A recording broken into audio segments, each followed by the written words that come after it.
v0n, one of the largest UK vintage motorcycle events. Now, it's not one of the events you'd normally find me at, to be absolutely honest, but I couldn't resist the opportunity of poking around in some of this old machinery. Now, one of the event organisers is Ian Young, very, very busy man today, but I'm going to go and try and ferret him out just to find out a little bit more information.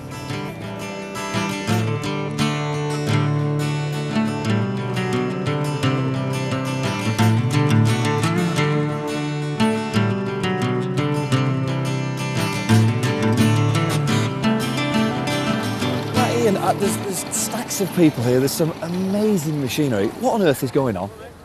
This is the premier event for old motorcycles. This is the Ascot, the Henley of the old motorcycle movement. People coming from all over England and further afield to take part in this unique event, the largest single vintage motorcycle event in the world. What's the sort of general run of events today? How does it all work? Well, there are set routes, either short routes or long routes. People ride either on a highly competitive basis, hoping to win a first-class award to be within the time allowed for the mileage that they're covering, or a lot of people come here just to ride in the Banbury Run, to meet old friends, the pure social occasion, the buzz. This is the ultimate #1 event to take part in. So you've got to be at Banbury, you've got to have been to Banbury for anybody to really recognise you as a serious vintage motorcycle enthusiast. I reckon on that big pedal, and hopefully we'll see you back on the finishing line. Now, just one question, I've always been confused. What's the difference between veteran and vintage? What's the classification? To qualify as a pioneer machine, which is the veteran terminology, the machine has got to be registered before January 1950. Conversely, the vintage classification is any machine up to 31st of December 1931. So there you are, you've got your vintage and your veteran classes, both well represented here today.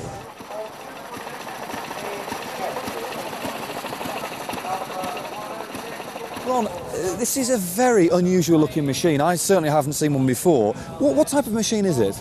Well, these were the Nera cars designed by Carl Neracha. What CC is this? This is the 350cc Blackburn engine one, side valve. They have peculiar steering. The handlebars, when you turn the handlebars, the front wheel turns 1/3 more than the handlebars. How long have you owned the machine? I've owned this one, that one, which is the one I ride, I've owned since I was a teenager. Oh, and I did my courting on it. Wow. That's why I put electric lights on that one. For evening rides yes, out there. Because it was too much trouble getting the calcium carbide for the carbide lights. 3-speed gearbox made by Sturmey Archer. 1 gear back, forward, 2nd gear, top gear down there. As I say, you've got to be very careful with your hand on the spark plug. Give you quite a shock when you go into top gear then. Particularly if you've got gloves on and it's wet, because it transfers the current beautifully up your arm.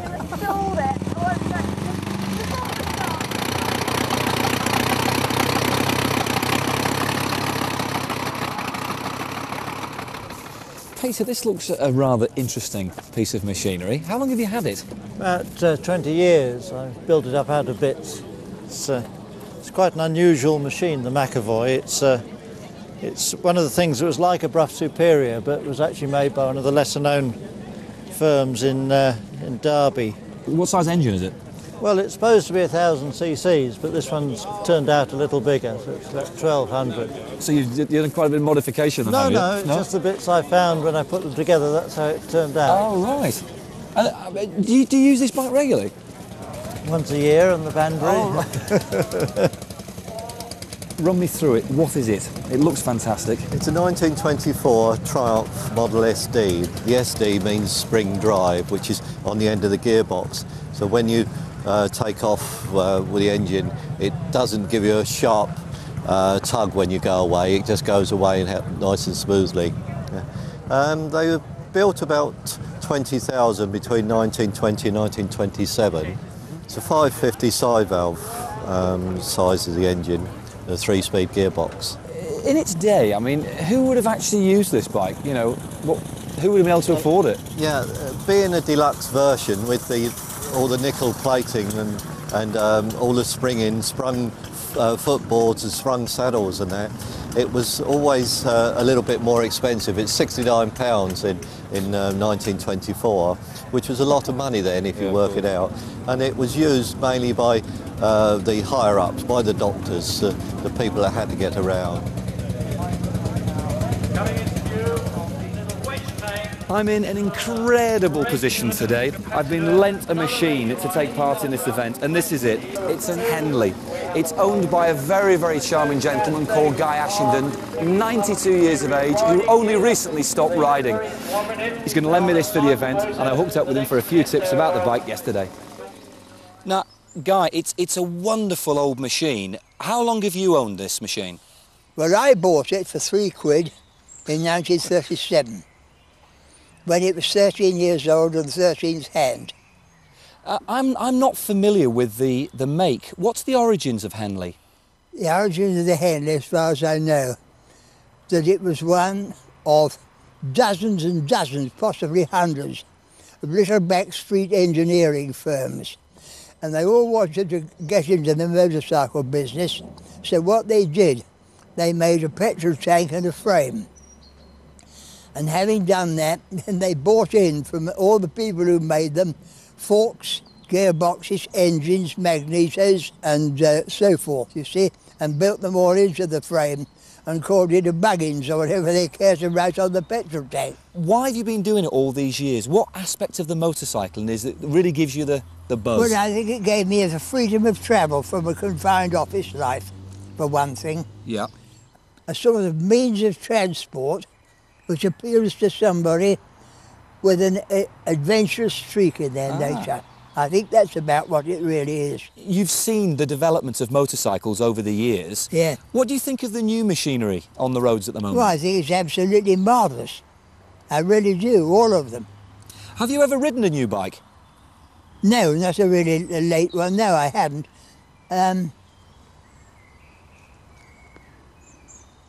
I think the most modern bike I ever rode was my last big machine, was my 1974 Square 4 Aerial. Guy, I've been looking at the bike, but I can't find a kickstart anywhere. No, it's because it was the little firm's racing model. Ah, so how do I start it? And they never had one. So how do I actually start the bike then? You haven't started it ever. Not yet. You put it into bottom gear, the lever far up as it'll go, put it back until you feel compression. Right. Draw the clutch out, run and bump your bottom on the saddle and drop the clutch at the same moment and it'll start. So it's a bump start then? Yeah. Well, that makes a change from my own electric start, that's definitely for sure.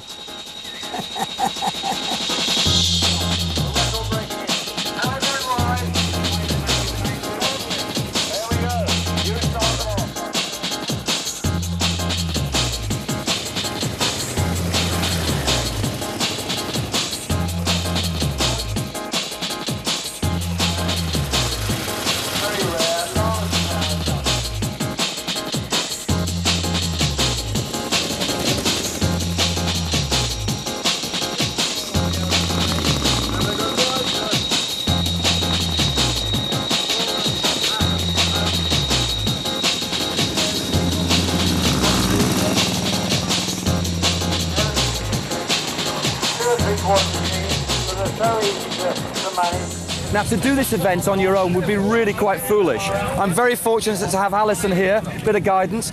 Hello, Alison. Hello, Rob. Have you done the Banbury event before? Am I in good hands? Certainly in good hands. I've done it before, but not on this Scott. So how long have you actually owned the Scott then? I've had this bike a year. It belonged to my father, and it's a water-cooled, two-stroke, 1928 Flying Squirrel. Flying Squirrel. Well, it's in fantastic condition. I see you're all equipped with the map. Yes. So you've got a vague idea where we're going. Hope to be able to read it as we go along. Excellent. Well, I shall be hot on your heels, and I shall get mounted on my bike now. Excellent.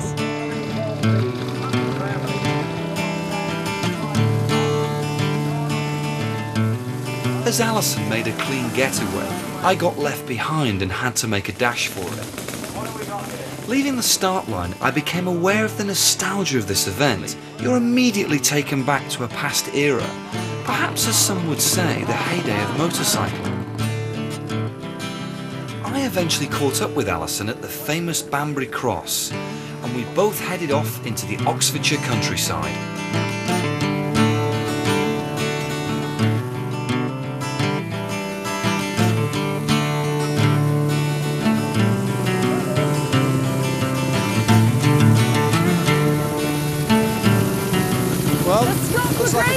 The Scott Brigade are breaking down, but not me. Few people have hit the grade here, haven't they? It's like the Formula 1 Grand Prix, half the field's out before you get going.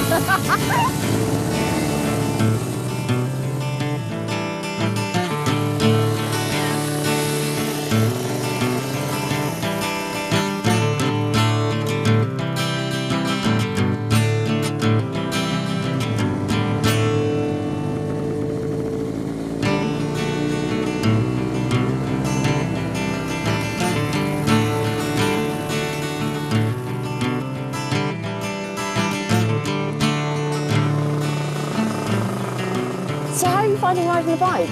I'm absolutely enjoying it, I have to say. It's incredible. You really get a taste of what it was in the past. Yeah. I mean, the brakes are particularly naff, the seating is particularly naff, the engine rattles, but it's really, really enjoyable. You feel it, you smell it, you hear it. Yeah, that's exactly what it is. And it's just a whole experience. You have to really live it, don't you? Right, where are we on the map then? Right, well, we're here. Yeah. And we've got to go right next. Okay, that's on the A361, isn't it? That's right, yep. All right, and great. through the town centre. Okay. Lead the way.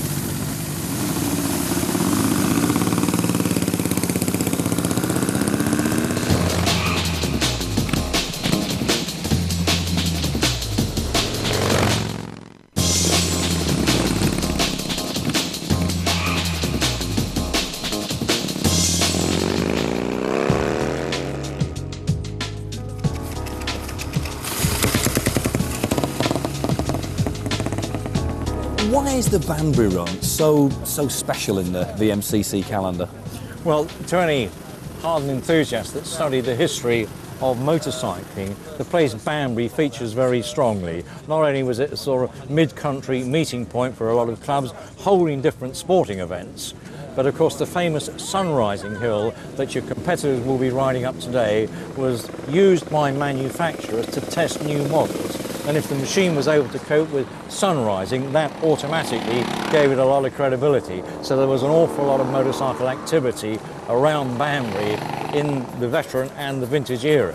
So it's obviously right that our major events for machines of that era should be based at Banbury. So it's a great challenge, and with a bit of luck, as long as nobody balks you and you get a clean run, you should be able to get up Sunrising Hill, which you will see all sorts of sights of people pushing and sweating and swearing, but that is the ultimate challenge, to have taken a bike up Sunrising Hill, particularly one of the smaller powered machines, to cope every ounce out of its engine, and your riding capability is a great challenge, but it's a great feeling of satisfaction to get to the top and see the road level out and say, I've done it.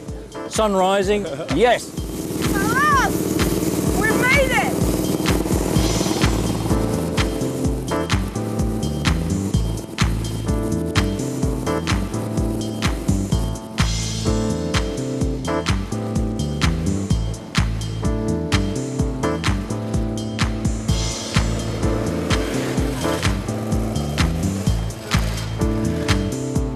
As Alison and I gently potter through the countryside, who should pass us but Don, a man you would expect to see at an event like this.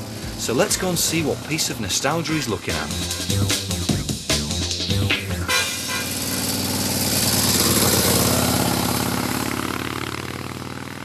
This is a James Model 12 Sports Twin.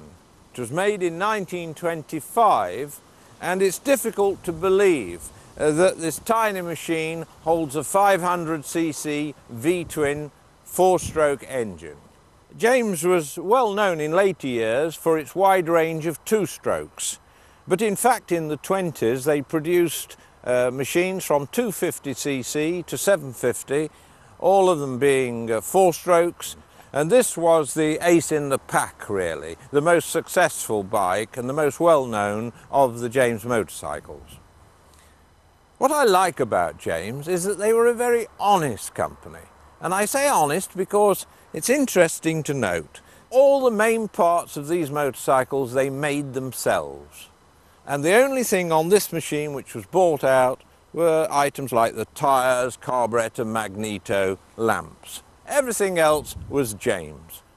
The silencer, which is cast aluminium with baffles inside, very expensive to produce, but gives a lovely drone at speed. Just a word about controls. It has a 3-speed hand-change gearbox, and it does not have a twist grip, but it has these 2 levers instead to control movement. The bottom one is petrol, determines how much petrol goes in, and the top is air.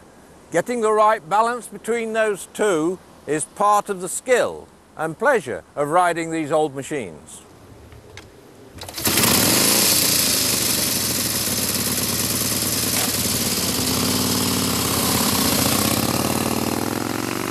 James advertised this machine as a sports twin, and they said it was smooth, reliable and fast, and that's a fair description. It gives a stable and relaxed ride and has wonderful pulling power,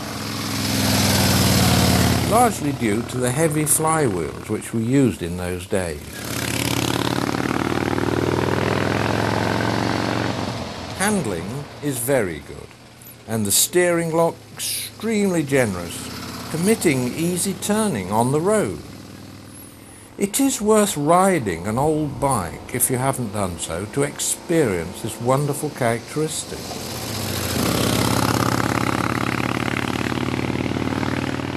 Each bike was tested to 65 miles per hour, and it cruises at 50 to 60 effortlessly all day, and gives about 55 miles to each gallon of petrol.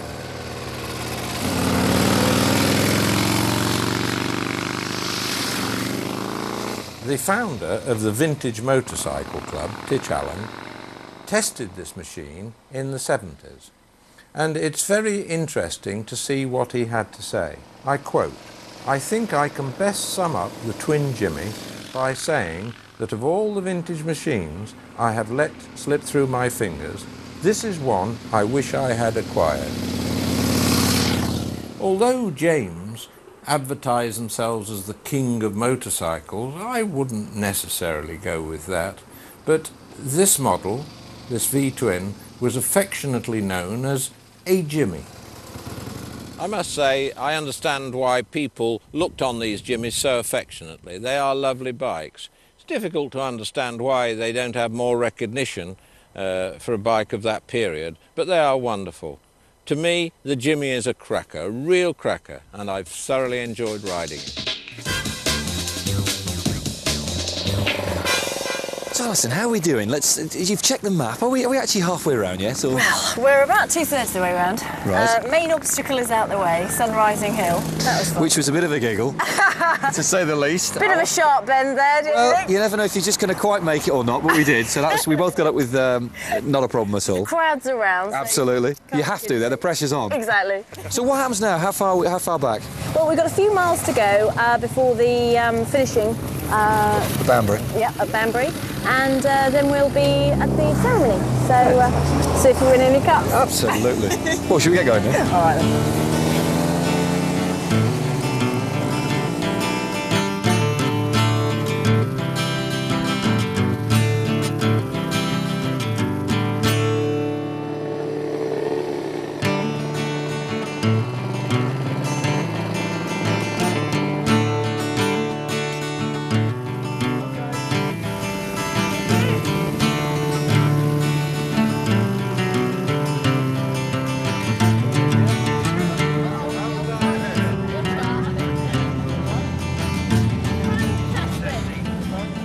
Well, I'm joined here with Dick Hodge from the VMCC. Dick, tell me a little bit about the club. The Vintage Motorcycle Club, it's the national club for people interested in old bikes. We've got about 14,000 members all over the country and across the world, in fact. The club itself puts on something like 500 events a year, all different types of events, road trials, off-road events, sprints and shows. Now, what's the essence of the club? I mean, there's a real sort of camaraderie here, but what is the essence of the club, do you think? Oh, it's a shared common interest, I guess. It's old men with their wonderful toys. It's seeing things particularly seeing old bikes running. You can go to a museum, you can study a bike and say, isn't that wonderful? And it doesn't leak any oil. And then you find out it's never had any oil in it in the first place. Whereas here, they're all working, they've been MOT tested, they are fully road legal. Maybe don't have very good brakes, but they're being used, and you can smell them, and you can hear them, and you can look at them, and things wobble. And the old men, they wobble as well. It's a tremendous spirit. And you really actually have to be able to ride the bike as well, don't you? You have to physically know what's going on to be able to ride these bikes. These actually, some of them are much more difficult to drive than a modern bike. Some of the old chaps, they've got a hand gear change, they've got all sorts of levers to control the engine, more than just the throttle, you know. And they really are difficult things to drive. Now, Dick, you've obviously done this event for many years. Was there anything specific, any machine you saw this time that you thought, yes, that's the one for me? This year, the highlight of the event was the Neracar. Most unusual machine. Most people have never even seen one. We had 11 of them here today, and we think that's the biggest gathering of Neracars that there has ever been, because they were here to celebrate their 80th birthday. The Banbury Run culminates in a prize giving. Alison wins a shield, and Don was in for a real surprise. The final winner of the Harold Scott Trophy is Don Hunt with that delightful v0n James.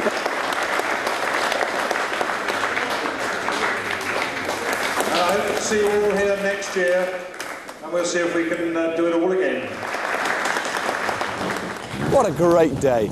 All these amazing vintage machines actually being used instead of stored in museums and people's garages. And my experience, you really have to be able to ride these bikes. They are a riding experience. I think we might be a little bit spoilt in this day and age. All I've got to do now is thank Guy for the very kindly donating his Henley for me to use on the event, the VMCC for actually hosting this event, and also Alison, my riding partner, who's an amazing navigator.